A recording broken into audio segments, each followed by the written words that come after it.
And it's a very good morning to the Gelding as racing returns to Flemington, Gelding. And the big question for today that's not racing is, will the rain stay away? Good morning, Professor. Sorry, just as we start our show, of course, the phone goes off. So my apologies to the listeners and to yourself, Professor. But good morning. Will the rain stay away, Gelding? Well, Professor, is it the Melbourne Spring Carnival or the Warrnambool meeting in mid-May in the midst of winter? What's going on? Well, when we did have an Olympic pool, Gelding, I would have thought the horses would probably do better going up and down the Olympic pool. There'd be less water. Very good, Professor. Look, let's say I was going to say I'm not missing this year. Yeah, there's an argument that normally goes around this time of year about watering the track for the internationals. Haven't heard anyone suggest that the tracks be watered this year for the internationals. No, I don't think, no drought this year, Gelding. No. Right, well, there's a 9-race card at Flemington today, Gelding, and group races every race. So it's probably one of the better race meetings for the year. Feature race, of course, race 7, the Derby, and that's bookended by other Group 1s, race 6, the Coolmore Stud Stakes, and race 8, the Empire Rose Stakes. But look, the great horses running today, if you can't pick a winner, you're struggling. Oh, there's some good horses, Professor, but, you know, there's a lot of good horses in every race. So, it makes it nice and hard. And, Derby Day used to be regarded as the best day's racing possibly in Australia. Always argumentative about that and all that. But Sydney always had a great day come Golden Slipper Day. But now with all these pop-up races in Sydney and Melbourne changing it around, we've got 3 Group 1s, group racing everywhere, almost over $6 million, getting up to over $7 million, Professor, in prize money. And Peter Volandis in New South Wales decides to put on a $10 million race. So, wow. If you've got a good horse, Professor, there's money to be made. Yep, there is, Gelding. All right, well, the track's currently a soft 7.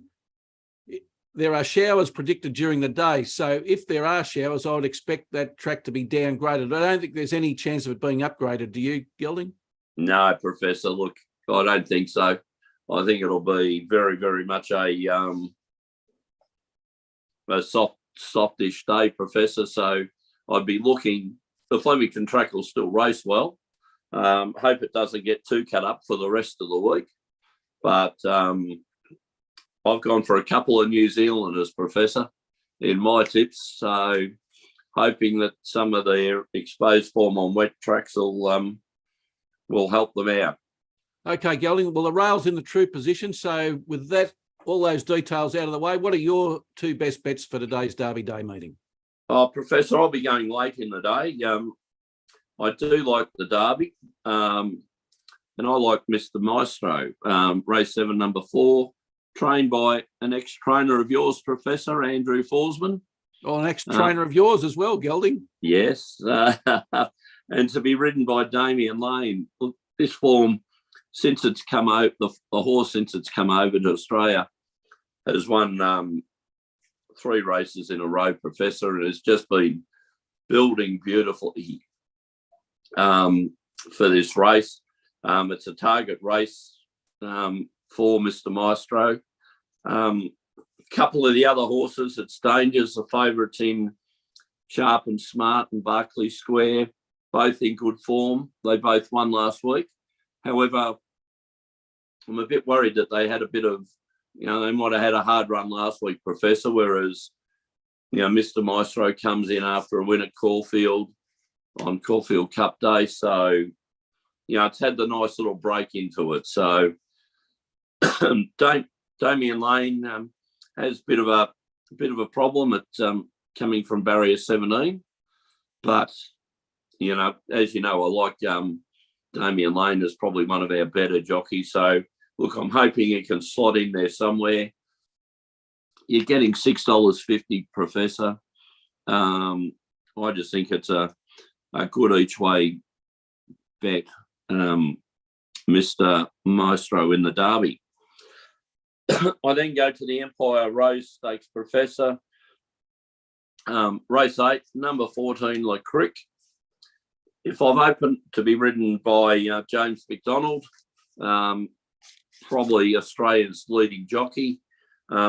This horse, everything I pick up or hear a radio interview, everyone's saying this is the best horse in New Zealand, Professor. I watched a couple of tapes, seen the horse win by 4 or 5 lengths, quite comfortably eased down. So, geez, if it's half as good as what everyone's saying it'll be, Professor, it should be winning the Empire Rose, which is a very, very good race and some very good horses in it, Professor. Ice Bath, Dimberley, Kiss on All Four Cheeks, Excelda. They're all good horses, Professor, but if this horse is a champion, everyone says it is, it should win. So, Professor, my tips are late in the day, race 7, number 4, Mr. Maestro, into race 8, number 4, Le Creek.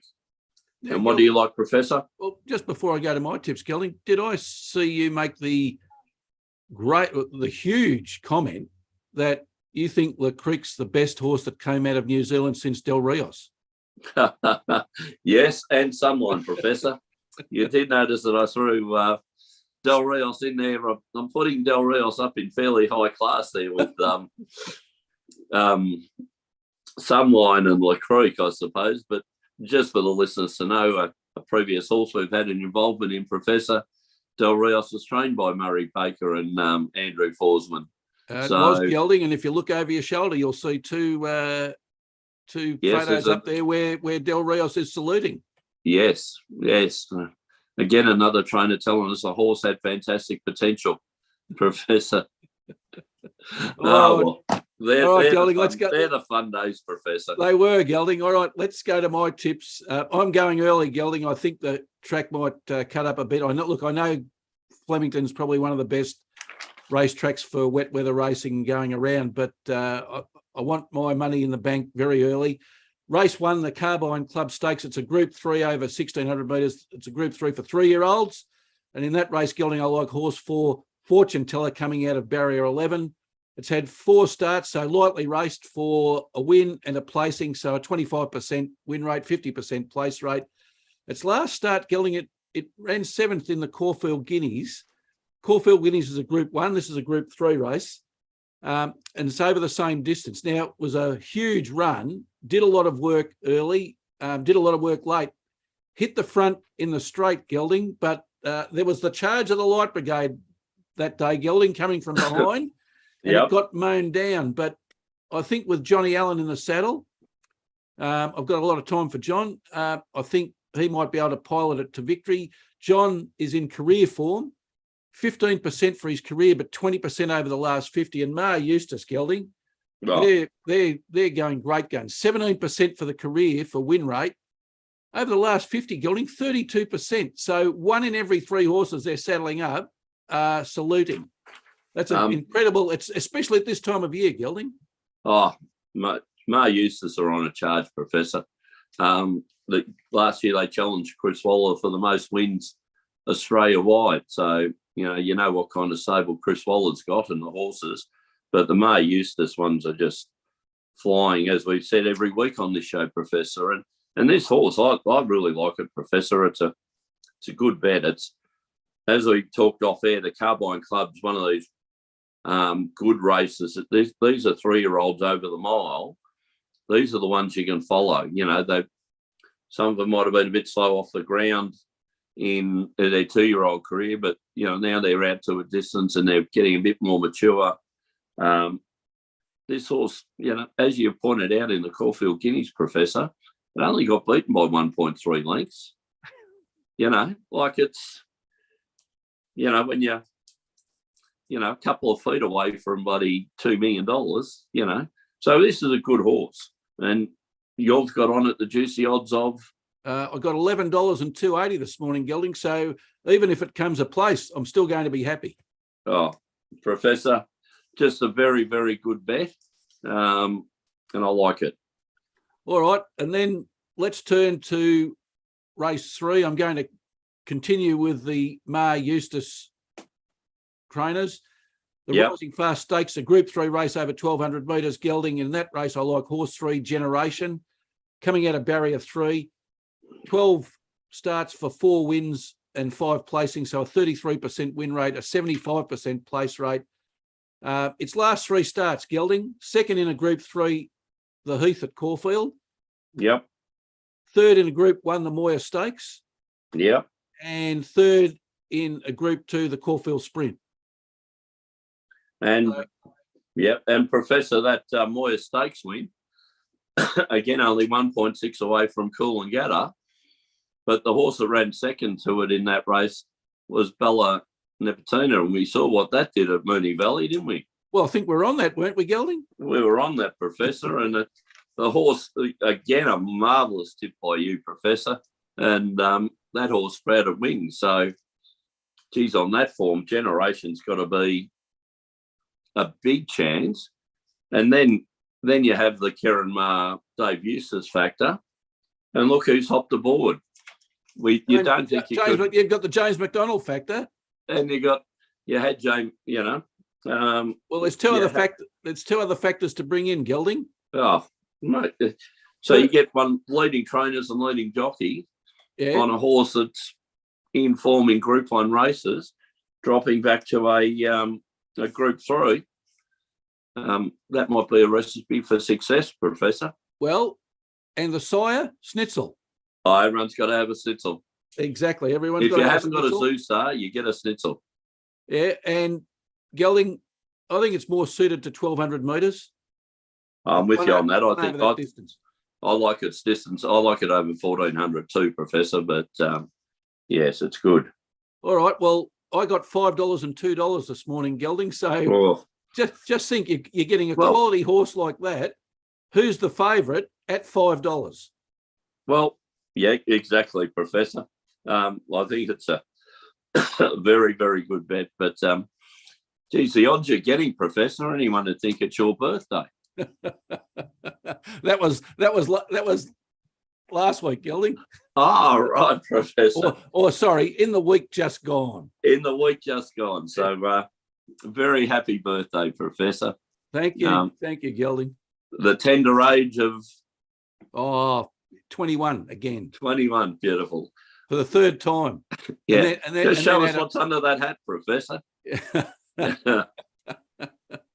Years of toil, Gelding, have taken their toll. Yeah, a bit of wear and tear on our clocks, Professor. I think so, Gelding. Now, listen, before we go on, Gelding, we should talk to the punters and say what a great day we had last week. We were a short half head of 4 winners. So we got 3 winners, a second, and the parlayer. Yeah. Professor, the very, very successful Professor's parlay has been on fire lately. Cox Plate Day was a good day, Professor. It was a bit of a... Well, when winners are usually hard to pick, Gelding, we seem to have had no trouble. And then our star horse that we thought was going to do well scratched. So the Professor picks another one, Bella Nipotina, bang, that gets up. So we're very happy.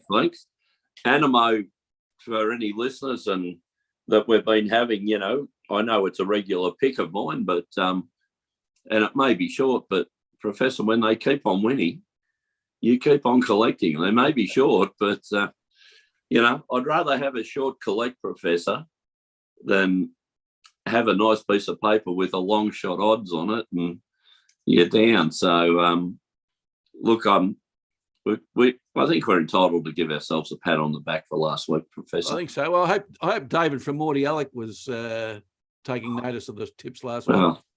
Geez, David from Morty Alec was brown bags, or maybe a bit of kind of love at a Chinese restaurant or something. Well, we should take that up with him, shouldn't we? We should. And I think the giraffe shouldn't be far behind him either, Professor. All right, the very successful Professor's Parlay, Gelding. Oh, well done again, Professor. Okay, so we had Animo, the Dallas Cowboys, and Manchester City saluting last week. The return, $17.50, which is not bad for a $5 bet. I'll take that every day. As we said, short and sweet. So today, Gelding, the agreed bet of the day is race 8, horse for 14, La Crick running in the Empire Rose Stakes. And let's parlay that into, well, they didn't let us down last week, Gelding. The Dallas Cowboys playing at home again to beat the Chicago Bears. Dallas Cowboys, 4th in the NFC. They've won 5 from 7. They're at home. They've got a plus 30 points differential. The Chicago Bears having an ordinary season, 12th in the NFC, 3 wins from 7 starts and a minus 6 points differential. But I think Dallas at home, too hard to beat. Showing $1.20, that's a good bet. And let's parlay that. We'll stay in the NFL. The Buffalo Bills at home, Gelding, to beat my Green Bay Packers. It hurts me to say that, but I don't think Green Bay are having a very good season. I think Buffalo are having a very good season. Buffalo first in the AFC. They've won 5 from 6. They're the best defense in the NFC, Gelding. The NFL. They've allowed only 81 points in 6 games, or 13.5 a match. That includes 20 they let into the Chiefs in the last game, but they still beat Kansas City at Kansas City, and Kansas City are one of their major rivals. That's a big win. The Packers, Gelding, ordinary season on their standards, 9th, 3 wins from 7 games. They've lost 3 in a row. This is going to be 4, minus 18 points differential. Look, Aaron Rodgers is a great quarterback, but when you've got no receivers to throw to, Gelding, it's very hard to be a great quarterback. Yeah, I agree there, Professor, with everything you said. I was going to say the Bills may be a tip for the Super Bowl. Every chance of being in the Super Bowl and every chance of completing it. They seem to have the momentum this year. Agreed, Gelding, agreed. So that's La Crick into Dallas to beat Chicago, Buffalo to beat Green Bay, showing $3.01, Gelding. So they're pretty good odds for, if the horse gets us up there, but I think Dallas and Buffalo look pretty good bets. Yeah, I agree there completely, Professor. And as we always say every week, the hardest one to get up, of course, is the horse leg. But what we're doing now, just for the listeners, is we're trying to find what is the best horse and a safe bet just to anchor the parlay. So, again, we're taking a bit of a risk on La Crique because we haven't seen it in Australia. But, I like it, Professor. I resisted the temptation, Gelding, to anchor one of our legs with Australia playing Italy, traditional rivals, in tonight's World Cup, Rugby League World Cup. Australia showing $1.002 for the win. I did see your little text out to everyone, Professor. It's becoming a bit of a farce, isn't it? But I wasn't even going to mention the World Cup in cricket either. The farce that's become. What a joke. But, yeah, exactly. And is the Rugby League World Cup the same, Professor? Really? Well, when you've got one team that's plus 71.5, like Australia are plus 71.5. Yeah. And 80.5 is the under-over. Unbelievable. Yeah. And Australia will be scoring almost all the points. So, I was going to say, will the ball get down the other end of Italy? Look, they can pick their worst team and still win, Gelding. Yeah. Yeah. Right. And, yeah. What's coming up, Gelding? Well, we've got Sportsfan Radio tomorrow. Unfortunately, you've got another dinner or luncheon engagement. Just catching up with a few people, but that's fine. Well, we had a week off actually last week, Gelding, because there were another couple of participants ran into hurdles along the way. So we decided that, we'll go out for a spell. We called it early. Go out for a spell and have a bit of a break until tomorrow. But we'll be back talking sponsorship and the Diamonds, Gelding, and Netball Australia. Oh dear, what a troubled world we live in. Yes. Sportsmen and what they say, Professor. Should they just concentrate on playing sport? Well, maybe they should, Gelding. Maybe they should. And for the viewers, Gelding, a special That's Racing for Cup Day. Couldn't let Cup Day go without no, Professor. being on air to look at our 4 best bets and also give a parlay as well. We might discuss the time during the week, Professor, because normally Cup Day they have an early start. All right. Well, we might. I don't know how you feel, but maybe a 9:30 kickoff might. Well, how about we? All right. Well, we'll tell the viewers now. 9:30 on Tuesday for a special edition, a Cup Day edition of That's Racing. So, all right, Gelding. So until Tuesday, it's good luck and good punting.